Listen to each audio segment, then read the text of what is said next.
Kita lihat di sini ya, ada banyak sekali contoh-contohnya untuk geografik, demografik, psikografik dan behavioral atau perilaku. Ya, silakan Anda pause dan Anda baca untuk menambah pemahaman Anda.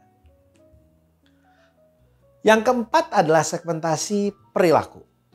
Segmentasi perilaku adalah pembagian pasar menjadi kelompok homogen atau sejenis yang berdasarkan pada pola kebiasaan konsumen menghabiskan waktu dan uang mereka. Ada kan yang sukanya nongkrong, ada yang sukanya nge-mall, ya kan? Ada yang sukanya mancing, ada yang sukanya liburan ke gunung, ke pantai, kan beda-beda. Nah, pasar dibagi menjadi beberapa jenis variabel seperti penggunaannya. Oh, dia lakunya kalau musim liburan, kalau nggak liburan sepi tuh daerah-daerah liburan. Oh, Sabtu Minggu aja ramainya, hari biasa sepi. Loyalitas. Oh, dia 4L, lu lagi, balik lagi dia itu mulu yang datang ke sini. Dari segi manfaat, wah kalau ada diskon baru rame, kalau nggak ada yang enggak gitu ya. Dari segi kegunaan gitu ya, fungsinya atau kesempatan. Wah, apa ini lagi bisa dipakai atau nggak bisa dipakai. Ya, contoh anak gaul, anak serius, anak rumahan, anak dugem, anak pang. Itu perilakunya beda-beda. Jadi kapan dia purchase occasion, kapan dia membeli, manfaat yang dicari, status dari pembelinya, ya, loyalitasnya, macam-macam. Intinya adalah setiap perilaku kita lihat. Ya. Lalu segmentasi firmografis atau firmografik. Kata intinya adalah firm atau firma, artinya perusahaan. Terkadang pemasaran dibagi menjadi dua, B2B atau business to business dan B2C atau business to customer. Dari situ berkembang jadi lagi menjadi B2B2C. Kita jualan ke distributor, distributor jualan ke agen, ke warung, dari warung baru jualan ke konsumen pembeli, B2B2C. Nah, ya. Nah, kalau segmentasi firmografis, maka dia fokus ke B2B. Dan dia bagi perusahaan berdasarkan ukurannya. Besar organisasi, jumlah karyawan, itu yang dilihat. Seringkali firmografik itu lihat industrinya apa, lokasinya di mana, ukuran besarnya kayak gimana, status dan struktur perusahaan, dia anak perusahaan mana, grup mana, performance, dia perusahaan besar, kecil, sedang, untung, rugi, seperti apa. Yang ketujuh adalah segmentasi need base atau berbasis kebutuhan. Segmentasi berbasis kebutuhan adalah proses mengidentifikasi pelanggan ke dalam kelompok berdasarkan masalah dan kebutuhan mereka. Ya. Nah, segmentasi need base atau berbasis kebutuhan, ya, ini berarti kita cek masalah dan kebutuhan mereka. Biasanya dimulai dengan yang kita sebut dengan riset konsumen yang mendalam. Ya, kebutuhannya adalah edukasi. Edukasinya yang kayak gimana? Ya, oh saya butuh edukasi yang bergelar. Oh edukasi saya nggak butuh yang bergelar. Ya, saya butuh punya pasangan. Pasangan menikah atau pasangan cuma jalan aja. Dari situ nanti dibikin tuh. Kalau Anda masuk ke aplikasi untuk mencari jodoh, maka akan berbeda ketika mencari pasangan yang halal. Waduh. Dengan pasangan yang ajeb-ajeb.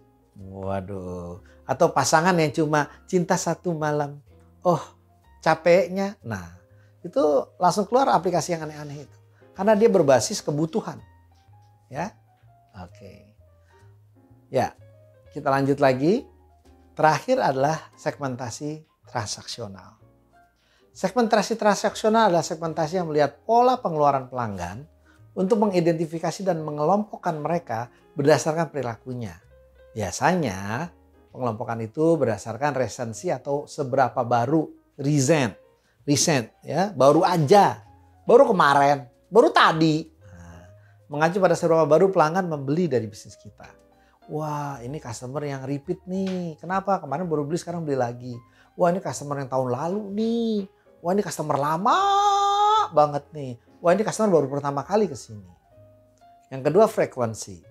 Ya, ini berkaitan dengan seberapa sering mereka melakukan pembelian. Wah, dia beli bulanan. Oh, dia beli tahunan. Oh, dia beli harian. Oh, dia beli mingguan. Ya, dan monetary. Seberapa banyak uang yang mereka habiskan. Ya, jadi murni lihat dari transaksi. Sekali datang dia belanjanya banyak apa dikit sih? Sering nggak sih dia belanja ke sini? Nih dia baru datang apa orang lama nih? Nah, 3 itu. Nanti dia akan bikin loyalitas program. Orang yang nyari belanjanya kecil-kecil, dikasih barangnya sasetan. Contoh, sasetan ya, saset. Bukan setan, bukan. Saset. Bukan sasetan, bukan ya. Saset. Ya. Tolong jangan salah nangkep. Ya. Kalau belanjanya ke warung-warung kecil, pasti barangnya sasetan. Kenapa? Belinya dikit, uangnya nggak ada. Tapi kalau beli ke supermarket, dikasihnya yang 5 kilo gitu kan. Yang 2 kilo, yang kiloan. Nggak beli yang sasetan. Kalau frekuensi, ya kalau belanja ke supermarket biasanya sebulan sekali, paling banyak seminggu sekali. Nggak mungkin tiap hari. Tapi kalau beli ke mart-mart depan rumah, ya itu pasti bisa harian itu. Ya. Nah, dan ini orang baru, orang lama. Itu langsung bilangin, mohon maaf Pak, ada membernya nggak? Kalau ada membernya dapat poin. Nah, langsung beda itu ntar jualannya. Ya, kalau Anda menggunakan aplikasi seperti GoFood, ya, atau GrabFood, itu semua data-data Anda tercatat dan langsung akan keluar algoritma untuk orang yang ini saya akan kasih promonya ini, untuk orang ini promonya itu. Jadi segmentasi ini murni melihat dari transaksi orang. Apa gunanya segmentasi? Kalau kita belajar statistik teman-teman, itu ada 2 konsep utama. Yang pertama adalah ada hubungan apa enggak? Korelasi. Yang kedua, ada pengaruh apa enggak? Regresi. Saya tinggal di satu komplek, ada 300 orang tinggal di situ. Rumah saya nomor 20. Lalu yang rumahnya nomor 300 lewat pertanyaannya. Kita punya hubungan enggak? Punya, kita satu komplek. Tapi dia berpengaruh enggak kepada saya? Hampir enggak. Kenapa? Rumah dia jauh. Rumah nomor 300, saya nomor 20. Ada kejadian saya kena musibah Pak. Tapi sebenarnya itu gak ada hubungan sama saya. Maksudnya apa? Gak tahu saya lagi bengong, tahu dari atas tuh ada curut. Burung dara lewat, saya kena kotorannya. Aduh, ini kan bikin bete ya. Ada kotoran burung dara kena saya. Gocap tambah gocap, cepedek. Nah, Anda perhatikan, peristiwa burung dara sama saya itu gak ada korelasinya. Walaupun berpengaruh. Maka peristiwa seperti ini nggak bisa kita bikin rencana strategi pemasarannya. Karena tidak punya korelasi. Yang benar apa? Ada korelasi dan ada pengaruh. Ada juga yang punya korelasi, satu segmen tapi nggak punya pengaruh. Nah, dalam segmentasi kita ngelihat dari 7 segmen, mana yang paling berpengaruh. Oh ternyata kalau pakai pendekatan segmen 2 atau 3 atau 4 pengaruhnya lebih kenceng. Korelasinya lebih tinggi. Yang korelasi dan regresinya paling tinggi angkanya, itulah yang diambil. Segmentasi membutuhkan pendekatan statistik bila hasilnya mau bagus banget. Tapi penggunaan common sense atau logika juga bisa untuk memahami segmentasi ini. Kita akan lanjut lagi ke materi mengenai targeting dan contoh segmentasi lebih mendalam. Sampai ketemu di video selanjutnya.